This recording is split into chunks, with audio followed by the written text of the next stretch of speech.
Pulled back there by Rich towards Wallace. Into the middle, towards the back post, heading across. Yeah! Stephen Come on! down and nods it into the back of the net. Thumbs up to the camera, John, by the way. I'm doing commentary cam today. Well, I'm joined now by John Pearson, who, as everyone will know, we do the commentaries at home and away on iFollow. And John, obviously no football for us at the moment. A bit of a strange time, to say the least. Very much so, Rob. Great to see you. And I think that one thing we should do is, say hi to everybody around the world who watches us or listens to us on iFollow. We get amazing texts week in, week out, and just hope that everybody's safe, everybody's well, everybody's looking after themselves. And that's all you can do. Let's just get through this period as best we can, really.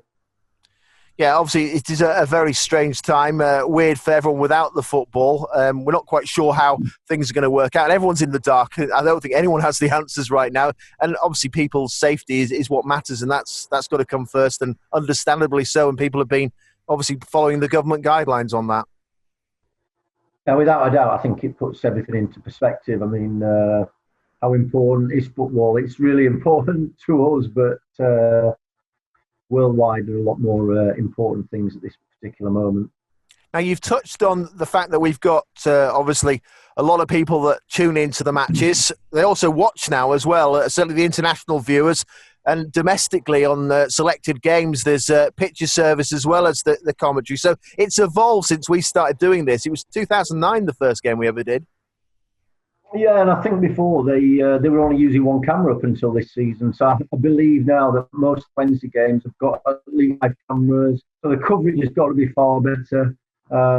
Just as long as, which perhaps not happened this year as much with the goals, because I'm usually jumping up and down and pulling all the wires out. Sorry.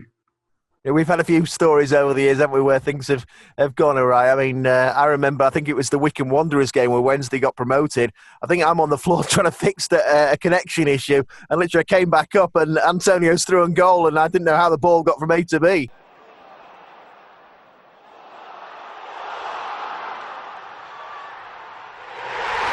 And it's Antonio who puts it into the back of the net, running through on goal. It's Mikel Antonio who managed to score for Sheffield Wednesday. 24 minutes it is, and the deadlock is broken. Antonio again comes up with the goods, as he did in the last home game against Carlisle United, just running through on the ball that was just launched over the top. But it was a big day. That was one of the big memories for us, wasn't it? That win. Yeah, I mean, the atmosphere inside the stadium was unreal on that day. I mean, if you remember, we had all 4 sides. Wycombe had brought about 50 supporters, and they were in the corner where the triangle is. And, the roof came off when Antonio scored. I think Antonio got the first goal. What a good player he was. It'd be nice to have him back, wouldn't it? Gone on and done all right for himself, hasn't he? He did quite well, didn't he? Or has done quite well. And but the actual, just the crowd. I mean, that's what gets me. The crowd and the hair stand up on the back of your neck. And on that day, it was the support was different class. Yeah, I mean, it was, and as you say, it was a group of players as well, I think, at the time that really seemed to connect with the supporters. There were some big characters, wasn't there? The likes of Rob Jones, Reader Johnson. You mentioned Antonio. They seem to have a really good connection with the supporters, and that's why that season, I think, was particularly memorable. I think that the players enjoyed playing at Hillsborough, and they enjoyed playing in front of big crowds, and they enjoyed being part of something that was a success. And they seem to have a great camaraderie amongst themselves, and I think that's really important. Yeah, definitely. And I suppose you saw that togetherness. There were certain games within that season that you think back to, and none more so than the game against Sheffield United, at Hillsborough, in what turned out to be Gary Megson's last game in charge. Yeah, I mean, Gary Megson, for me, did a great job. Wednesday through and through. Unfortunately, he didn't see through to the end of the season, but, a lot of the players that he brought in succeeded in what is the Championship. Of course, John, the derby games are always very important to supporters, no matter what league you're in or what situation you're playing in. If you're playing United or even Leeds, then you want to come out on top for bragging rights. Yeah, I mean, I wish they were all in the Premier League, but we'll have to see. We're going to have to join. What's going to happen this year? Or will Leeds get automatically promoted? We don't know. And then they'd be joining Sheffield United. Well, we need to get there as well. Of course, people know and love you for your passion and emotion towards the Owls. But do you find it more, I suppose, challenging in those big games to try and keep it under control a little bit? Because obviously you don't want to be accused of being biased. I'm not bothered, Rob. I'm not going to be neutral at all. No, you're not. I'm neutral. I love Sheffield Wednesday. I want Sheffield Wednesday to win, and I want to enjoy it. That's the most important thing for me, is enjoying the game and seeing Wednesday win. You know, there's nothing better. I've been a Wednesday supporter since I was born, so nothing's going to change on that. I'll have to get somebody else in if you want somebody to be impartial. Yeah, don't worry, John. We don't want to change you. But obviously we have experienced a number of games against Sheffield United over the years and experienced both highs and lows within them, including that Chris O'Grady goal at Hillsborough. And even within the same season, I recall Gary Medine popping up with a late equaliser with a goal that effectively felt like a win in itself, having been 2-0 down. Yes, Gary Medine, yeah, a goal machine. Yeah, I mean, what a great season it was. Fantastic season. But like I say, the game against Wigan stands out for me, not so much for the football that was played that day, but for the atmosphere and the supporters. I mean, that's what makes Wednesday superb, is the actual support, the fantastic support that we've had over the years, and, you know, probably more lean years than not, but they're still there. They still come in the numbers. Even this season, I mean, we've got record away attendance, and it's frightening. And on that day against Wycombe, when we'd got all four sides of the ground, the Wycombe supporters were just in the little triangle at the side. And you know, once that first goal went in and the roof came off, it was absolutely superb. It was some day, and the scenes afterwards as well. I mean, there's loads of us. I think we all got our mobile phones out and stored up memories for the day. You know, the pitch was covered, wasn't it? And you got like Miguel Llera, I think he was there, being held aloft by supporters, and there was a few of them that were getting piled on, shall we say, by the Wednesday fans. Yeah, that Llera photograph, that one sticks in the memory, doesn't it? Like being carried off the pitch. Great, you know, but I hope that never happens again. What, that division? Promotion from that division. I hope that never happens again. Absolutely. One promotion, obviously, from the Championship. In terms of how they compare, though, you mentioned the Wycombe game. I wasn't covering the game with you at the Millennium Stadium, although I was there watching the match and covering it for the radio station I was working for at the time. How did you find the two experiences? Obviously, that was kind of like a cup final, wasn't it, going to the Millennium Stadium? And there was plenty of drama that day. Right, just a little bit. I mean, if you could write down, you know, getting promotion through the playoffs is probably the most exciting way of getting promoted. But, you know, you don't want to do that. At the start of the season, you want to win the league and then get off on your holidays and get away. But what a day out that was. I mean, that was a superb day. Again, we got promoted from League One. Topsy-turvy game. We might count ourselves a little bit lucky. It could have gone either way, but in the end, you know, came out winners 4-2 against Hartlepool. I don't ever want to play Hartlepool again either. No, fair enough. Fair enough. I suppose the closest we've got then in talking about wanting to get out of the division and win promotion in the Championship would be, well, I suppose there was 2 seasons, you know, consecutively under Carlos. The first season, that Brighton match, I remember that semi-final. That was one of the nights that I'll remember for an awful long time. Yeah, I think in the time that we've been commentating, you know, the Wycombe one is right up there, and the Brighton one, the home victory against possibly what there was a better side. We had 4 of the star players out injured. We won 2-0, but an amazing night, an absolutely amazing night. Again, down to the support, down to the atmosphere. The tension inside that ground. I mean, you could have cut that with a knife. It was a superb evening, and that's what we want more of. We want more of those big games. and I can't wait till we get back to that sort of time. Yeah, I mean, that was, as you say, a very memorable night. I can also remember, I think everyone had their phones out because it was a night game. It was a Friday night. They're lighting up their mobile phones, and it was, really picturesque, wasn't it? It was quite a sight to see. And then the football on top was kind of the icing on the cake. Yeah, great game. Tense, like I said, it could have gone either way. I think, especially down at Brighton in the second leg, I mean, they absolutely battered us in that first half. Didn't they just? We got that goal just before half-time. Wallace's cross from that right-hand side, a little push by Gary Hooper, could quite easily have been disallowed, and we probably got away with something that night. It's unfortunate, really, isn't it, when you think about it, because that game against Brighton did ultimately turn out to be the high for that season. Despite playing some great football and scoring some great goals, we ultimately finished with nothing. We went down to Wembley. I know you were there as a fan, actually, yourself on the day. I did the commentary for iFollow with Lee Peacock on the day. Did you feel it was maybe a case of Wednesday not quite showing up on the day, or was it just a case of Hull were probably just a bit more ready for Premier League football, having been there previously? I think when we came, I mean, again, I'm going to go back to supporters. At the end of that game, every single Sheffield Wednesday supporter was still in that stadium. We'd outnumbered the Hull fans. Obviously, they'd got problems with the chairman and whatever. But the support, the whole weekend, because we went down and made a weekend of it, the whole weekend, the Sheffield Wednesday supporters were just different class.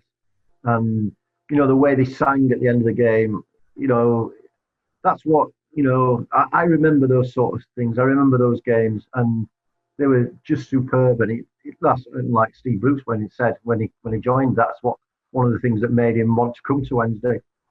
But yeah, on the day, I think I'm not saying we didn't turn up, but nobody could argue. There was no Wednesday fan that left that ground arguing a case that we should have won. I think we all appreciated that Hull on the day had been the better side. Yeah, I think that's fair comment. Yes, there were moments within the game, but I think on reflection, you kind of thought, yeah, we've come close, but let's go and have a right good go at the season that followed. And whilst we did get to another semi-final, the next season against Huddersfield, that has to go down in the memory banks as one of those hard nights to commentate on, because obviously the evening at Hillsborough didn't turn out to be the night we all hoped for. Yeah, it was a little bit of a damp squib, weren't it? The Huddersfield games, we finished fourth, and it didn't feel like this previous season. I don't think we reached the same heights and played as well as we had, we managed to finish fourth. And so the semi-final, it was a bit we just didn't play that on either of those two games. They weren't the greatest games to watch, and it was a massive shame. The frustration, I thought, for that season was, whilst I could kind of accept that maybe Hull City were equipped for Premier League life, because they'd managed to retain a lot of high-quality players from their previous time in the top flight, you kind of looked at the sides that, were in that playoffs and then went into the final, and you just thought, we were as good on our day. We had the capabilities. You just felt that was a missed opportunity. 100%, Rob. I think, like I say, the semi-final was a really disappointing game. The two Huddersfield games were disappointing. I mean, both the Brighton games had been so tense and so exciting, and we were expecting the same with the Huddersfield ones, and they were just the complete opposite. It had seemed as though, that we all the life was out of us, and we just couldn't get going at all. I don't think in either of those games, really. Just on the other side of it, I suppose, obviously, we all remember the goals and when you're screaming down the mic and getting carried away when Wednesday have had a positive moment. On the other side of it, when you have a disappointment like Huddersfield, or even on the relegations, I mean, we were there together for the game against Crystal Palace. It's really hard, isn't it? Certainly for you as a lifelong Sheffield Wednesday supporter, former player, to kind of, I suppose, do your job, which you're there to kind of convey what's going on, because you're feeling the pain, aren't you, whilst watching it? Well, I don't think I was doing the commentary with you. I remember one game where it might have been Andy Giddings. I was doing Radio Sheffield, and Wednesday were getting battered, and he said something. He said, "Oh, are you going to join in, John?" I went, "I can't." I said, "You'll just have to leave me alone for 10 minutes." And he went, "That's not really radio, is it?"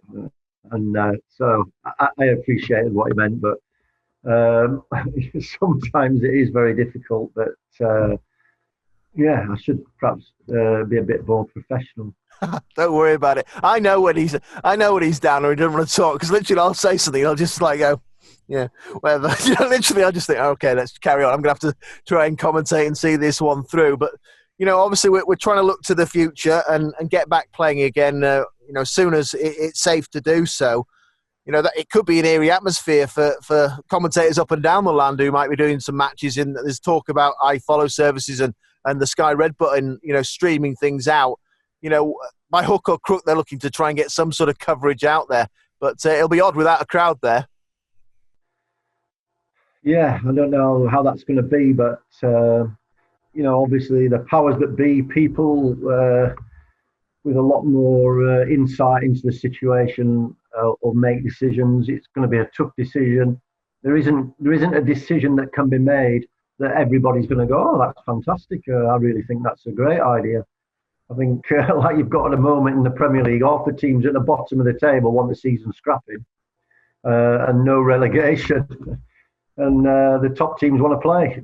And so you're never going to get there isn't an ideal answer to any of the questions. It's going to be really tough. There's going to be winners and losers.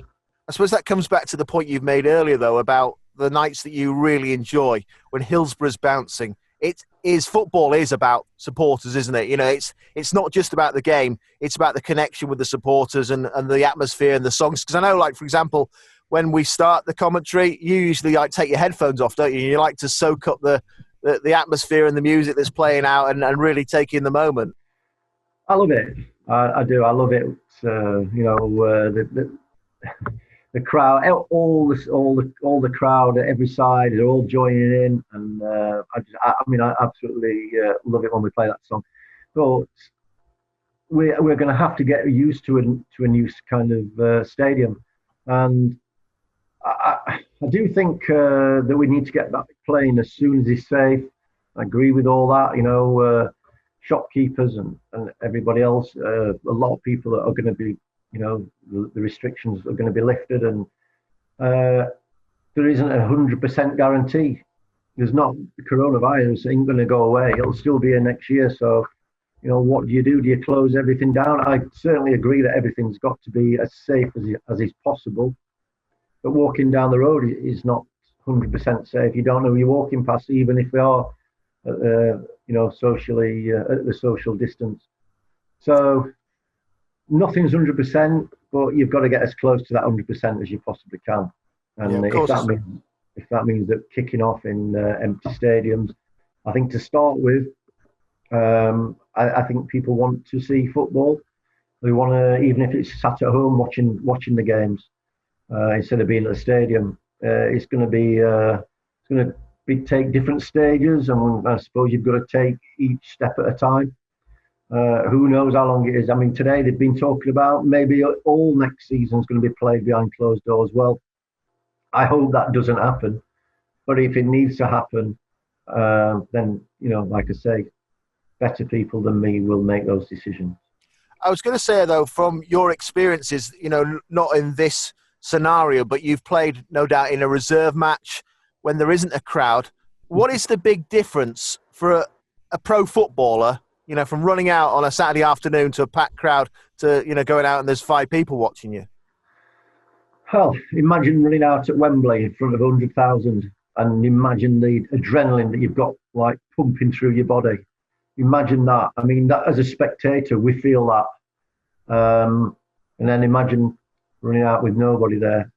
I don't think that adrenaline's pumping around as much as a professional footballer. I think you've got to get yourself up for the game, but that extra 10%, that extra 5% that the crowd, inspire you to, running out in front of that crowd, I think is the best thing about football. And Sheffield Wednesday have got, one of the best support fan bases in the country. I was just wondering as well, from your own sort of perspective, you will have seen players, when you were playing the game, who weren't great trainers, but you stick them in front of a crowd on a Saturday afternoon and suddenly they come alive. Yeah, I mean, there's loads of players that you can go through the time that, that didn't probably enjoy training, but just couldn't wait for the games. You could name loads of those types of players who were inspired by the crowd, who loved the crowd, who were crowd pleasers. And yeah, it's nobody's fault. It's nothing that's easily solved. So unfortunately, if that's what we have to do, that's what we'll have to do. From your own experience of commentating and obviously getting excited like you tend to do, have you ever had any run-ins with supporters? Yeah, and I don't mean kind of like having a massive scrap or anything like that, but have you ever any curious moments where perhaps you've upset the local, shall we say, because you've been getting a little bit too lively when the goals have gone in? Yeah, two spring to mind: Millwall and Burnley. I mean, sometimes you sat in the crowd, and usually it depends. You've got to work out who sat in front of you. But the Millwall one was when Lee Bullen ended up going in goal, and I think we were struggling. We were down the bottom end of the second division, I think. I can't remember exactly, but we were down at the New Den, and Millwall scored a goal, and they all started celebrating. All the players, they ran away to the far side to their supporters, and all jumping up and down. The referees disallowed it, and I think Lee Bullen had gone into goal for whatever reason, and I think he's got the ball, kicked it to Simek, who's run the full length of the pitch and crossed it, and somebody smashed it in. I can't remember who scored it, but obviously again, like I thought this is brilliant. This is brilliant. They're still celebrating. We've gone down, and I think they were down at the bottom with us, and I've stood up and obviously celebrated Wednesday's goals. Oh, I got a lot of abuse on that day. I had to wait an hour after the game before I came out because there was no way I was risking it. They were all waiting. They were all telling me, "I'm waiting for you." And there was a few choice words, but it wasn't just one. It was like one after another because they couldn't get to where I was. They were going down the little exit just below us, but yeah, they weren't very happy. And then the Burnley one, you sat with a crowd at Burnley, and the same kind of people are there year in and year out. And again, all I was doing was celebrating a Wednesday goal. And then they're effing and blinding and this and that. And it's all over Radio Sheffield. They could hear it. I've got the microphones. They was close to I was as close to them as they were to me. So good fun. I love it. Yeah. I'm just wondering, in terms of the actual lockdown, of course, you're not working yourself at the moment. You've been going down to Hillsborough, or a football club, pretty much as a ritual for most of your adult working life, and probably a bit beyond that as well. It must feel a bit odd. What is it you're missing the most at the moment?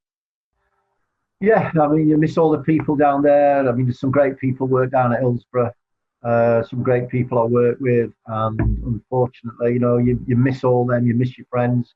Your friends, I've been there 10 years now, working for the community programme and the club. I think I started about 10 or 11 years ago, might be that long. But yeah, some fantastic people down there who do great jobs.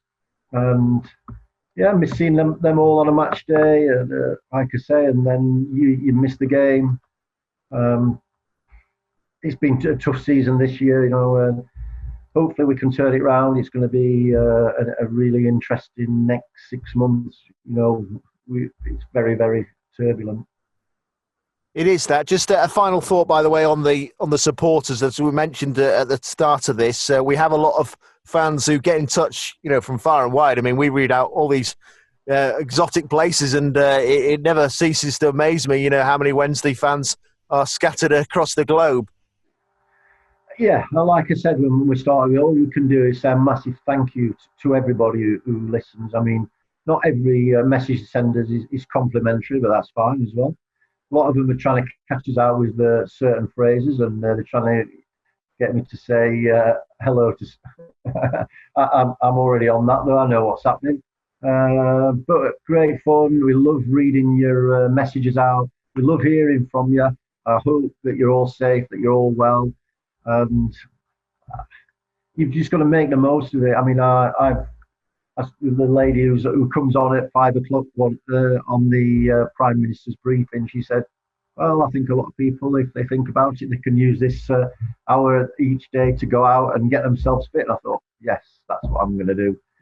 So I've been going out every day and doing a little bit. And so I think sometimes you've got to get out anyway, just for your mental health. Now, I can't let you go, John, without having a quick shout out to the owl and the pussycat in Lanzarote. That's become a bit of a running joke during the commentary. So you do like to give them a little bit of a shout out, though, on a Saturday afternoon or whenever Wednesday you're playing. Owl and the pussycat and everybody else all over the world who sends us.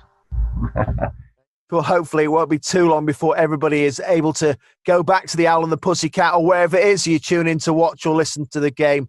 But obviously that can only happen once it's humanly possible to do so. John, thank you very much for your company today. It's been a pleasure catching up with you in a slightly different way to normal. I'll see you soon, and please do keep safe. Okay, mate. Nice one. Thanks a lot. Cheers, mate.